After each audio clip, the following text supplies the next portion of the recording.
Halo sahabat Bang Parwi, selamat datang kembali di channel saya.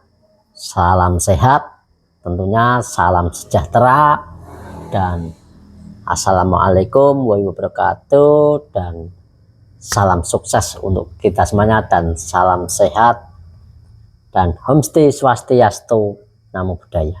Oke, terima kasih. Dan sahabat Nusantara dan sahabat bola, pecinta tanah air dan pecinta sepak bola timnas kita akan membahas tentang timnas Indonesia kembali. Timnas Indonesia kalah atas Iran 3-0 atas Iran di Piala Asia U20 2025. Nah, mari kita bahas tentang apa sih kekurangan dari timnas Indonesia kita, penyebabnya apa saja yang timnas Indonesia ini bisa kalah terbantai 3-0. Nah ya, dan apa yang perlu diperbaiki oleh timnas Indonesia U20 ini. Nah, ini sesuai dengan analisis saya yang bisa saya tangkap dan bisa saya analisis ya di sini ya, dari pertandingan antara timnas Indonesia melawan Iran kali ini. Nah, saya tidak akan menutup-nutupi dan tidak membela-bela. Saya bilang apa adanya. Jika memang timnas kita jelek, tetap jelek, dan memang timnas kita baik, saya juga bilang tetap baik, seperti itu. Dan tidak ada provokator dan tidak ada istilah apapun. Memang kalau saya cita adalah real adanya, sesuai dengan kenyataan dan kondisinya ya. Oke, kita akan langsung bahas tentang timnas Indonesia U20 yang kalah dengan Iran 3-0. Ini memang sangat menyedihkan dan sangat mengecewakan kita. Dan tapi di sini saya katakan untuk adik-adik semuanya di timnas Indonesia U20, jangan berkecil hati, jangan down, tetap semangat untuk menyongsong di pertandingan berikutnya. Nah, itu dia ya. Kita harus pede bahwa nanti kita akan meraih poin. Nah, oke, rekan-rekan semuanya. Oke, kesalahan dan memang ada beberapa yang dan banyak hal yang harus diperbaiki oleh timnas Indonesia dari kemarin dari pertandingan yang sudah berlalu. Kesalahan demi kesalahan memang banyak sekali yang harus diintrospeksi dan harus rubah cara bermainnya. Satu, memang dalam analisis saya, timnas Indonesia U20 ini dalam pertandingan saat melawan Iran ini, pertama, dari masuk lapangan saja sudah agak minder. Itu dia, demam panggung istilahnya, seperti itu ya. Untuk mentalnya sudah agak down. Ini dia yang harus utama yang harus diperbaiki terlebih dahulu. Kedua yaitu adalah dalam pertandingan di sini timnas Indonesia U20 sangatlah sering banyak sekali kehilangan bola dan penguasaan bola ini kurang.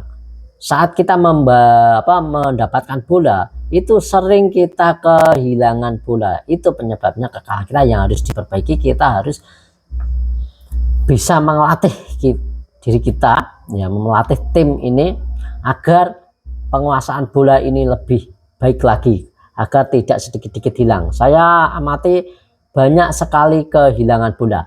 Nah, kedua itu yang kedua. Yang selanjutnya yang ketiga, penyelesaian akhir kurang begitu baik. Kita total di sini ada peluang, bukan banyak peluang, tapi ada peluang, sekisaran ada 4 peluang yang cukup bagus. Tembakannya yang tidak on target, yang tidak bisa dimanfaatkan secara maksimal. Di sini berarti adalah kita belum bisa memanfaatkan peluang yang baik dengan cepat dalam mengambil keputusan. Nah, di sini ya, itu dia untuk tidak bisa memanfaatkan peluang yang ada, yang sedikit yang ada di situ. Dan karena apa? Karena tumpulnya lini serang kita. Nah, oke. Kalau memang ini di lini tengah udah agak mending, tapi tidak baik, tapi sudah agak mending, masih bisa ditoleransi untuk di lini tengah. Nah, ketiga selanjutnya, dua tadi, ketiga, ketiga ya, ketiga atau keempat ya, ketiga yaitu pertahanan yang rapuh. Di sini penjagaan masih belum ketat, penjagaan lawan belum ketat, dan mengantisipasi pergerakan lawan. Tidak ada penjagaan antisipasi pergerakan lawan. Selalu di sini timnas Indonesia, pemain belakang kita terpaku pada bola yang ada, tidak melihat pergerakan lawan, dan tidak ada penjagaan dari penyerang lawan. Ini dia penyebabnya yang harus diperbaiki itu ya. Terus ke selanjutnya yang begitu fatal, yaitu adalah umpan-umpan yang tidak akurat. Akurasi umpan passing kita sangat buruk dalam pertandingan ini ya. Dalam pertandingan ini akurasi dan juga umpan ataupun passing kita sangat buruk. Nah, ini sangat buruk untuk pertandingan kali ini, dan memang harus diperbaiki secepat mungkin untuk menyongsong laga yang berikutnya ya. Karena passing dan juga ini akurasi passing inilah sangat penting dan menentu. Memang di babak kedua mulai dari menit yang ke berapa tadi ya,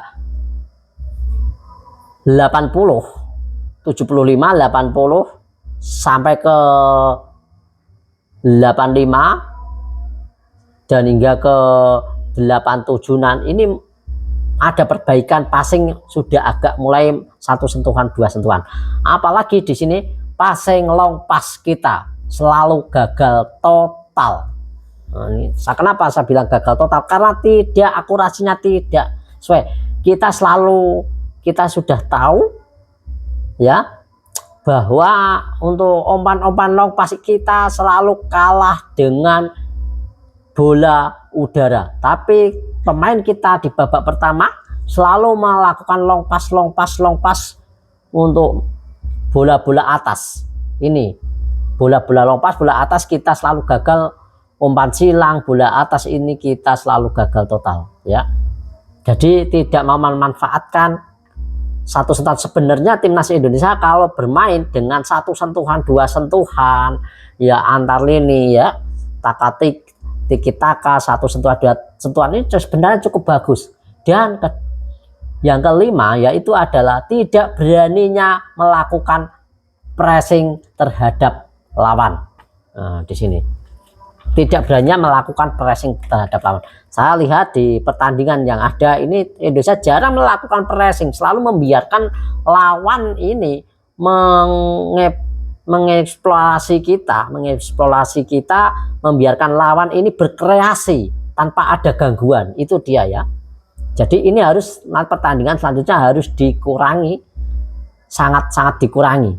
Itu dia, kita harus benar-benar bisa mengganggu lawan, pergerakan lawan, ada lawan kita pepet agar pergaulan, agar mereka mempersempit ruang gerak mereka. Nah itu dia yang harus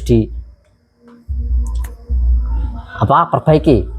Dan di sini sangat saya berikan apresiasi sekali untuk kiper kita, sudah cukup bagus untuk kiper kita. Pertahanan kita, hanya pertahanan kita yang agak rapuh ya, bukan agak, memang rapuh. Itu yang harus diperbaiki. Dan masih banyak sekali sebenarnya ya yang harus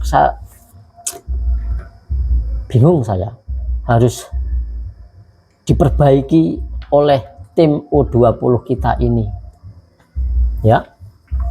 Penguasaan bola kurang banyak sekali ya, kesalahan-kesalahan elementer, dan banyak sekali melakukan kesalahan-kesalahan yang tidak perlu di depan lapang, di depan pertahanan kita, di area pertahanan kita. Nah itu dia ya, itu.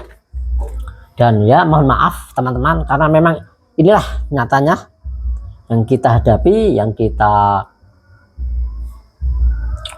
sudah terjadi ya, seperti saya tidak menjelek-jelekan permainan timnas kita itu buruk, tidak, tapi memang kurang begitu baik ya. Memang kalau di kelas AFF kita memang cukup oke, karena ini kelasnya Asia, ini ada kelasnya berat. Memang lawan kita itu sangat berat, dan memang lawan kita juga tinggi dan tinggi sekali ya, tinggi badan besar ya, tinggi besar memang. Tapi di sini yang saya kritisi sekali juga, pemain kita ada yang sangat elementer sekali, yaitu fisik kita lemah, fisik kita jujur mudah lelah. Karena apa? Di sini masih ada pemain yang kram. Itu tandanya menandakan bahwa pemain-pemain kita ada yang kram. Ini menandakan bahwa fisik kita ini tidak kuat. Bermain 90 menit lebih ini tidak kuat. Bermain full ini belum kuat. Berarti ini harus, sebenarnya memang harus ada daya gedor untuk pelatihan fisik yang akan datang. Ada pelatihan fisik ini ada tugas untuk coach pelatih fisik. Nah, beda dengan asuhan coach Sintayong yang terlebih dahulu terkenal fisiknya terlebih dahulu, diperkuat fisiknya terlebih dahulu, baru main taktik. Walaupun taktik oke, taktik jos, tapi fisiknya tidak kuat, tidak bisa mengimbangi fisik itu, tidak bisa mengimbangi taktik itu sendiri, maka permainan kita juga akan down. Maka kalau kita kelelahan, kecapean, fisik kita down, maka daya otak serap kita, daya otak untuk berpikir, berkreasi, berinovasi, menciptakan serangan yang tidak monoton, menciptakan serangan yang penuh kreasi, ide-ide cemerlang, mengambil keputusan, itu pun juga akan hilang. Pertama yang bisa menghilangkan itu adalah keminderan. Pertama kali saat masuk lapangan sudah minder, itu yang saya kritisi. Kedua, fisik kita kurang begitu fit, kurang begitu oke. Itu dia ya. Jadi maklum, memang kelasnya ini memang cukup berat untuk Asia ini ya teman-teman ya. Itu ya yang bisa saya uraikan pada malam hari ini, permainan timnas Indonesia pada malam hari ini, pada pertandingan Iran sama versus Indonesia ini. Itulah kenyataannya, fisik memang belum mumpuni, belum down.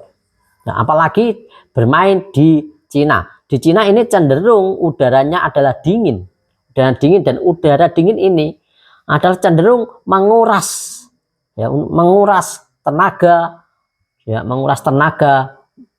kita, menguras performa kita, akan mudah cepat capek di udara yang dingin seperti di Cina seperti ini ya. Itu dia yang harus sebenarnya, dan makanya itu fisik harus benar-benar fit sekali. Dan memang fisik saat saya memang belum begitu oke, masih harus ditambah jam terbang, jam fisiknya harus diperkeras lagi agar pertandingan yang akan datang kita lalui nanti bisa tambah oke.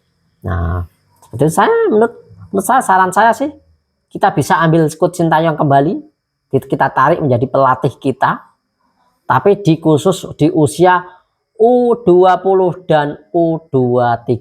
Dan untuk coach Patrick Kluivert ini biarlah melatih yang U senior, yang pemain kita yang senior, dan untuk coach Sintayong bisa melatih ke usia U20 dan juga U23.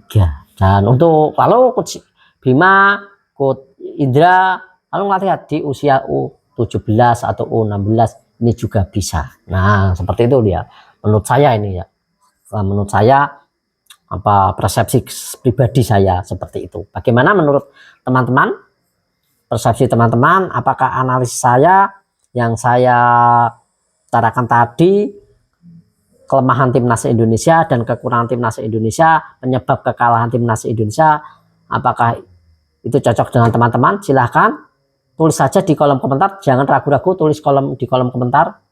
Dan memang ada yang perlu saya perbaiki, silahkan berikan saran dan kritik untuk saya agar bisa menganalisis lebih jeli lagi, lebih baik lagi, agar saya juga bisa menyuguhkan konten yang berfaedah dan konten yang bermutu untuk Anda semuanya, karena tanpa kritik Anda semuanya saya tidak akan bisa berkembang, karena kritik Anda itu kritik yang membangun saya dan membuat saya semangat untuk selalu berkarya dan untuk membahas tentang timnas Indonesia. Salam sepak bola, salam olahraga, dan salam untuk timnas Indonesia. Majulah dan jayalah terus Garuda Indonesia, jaya timnas kita. Terima kasih.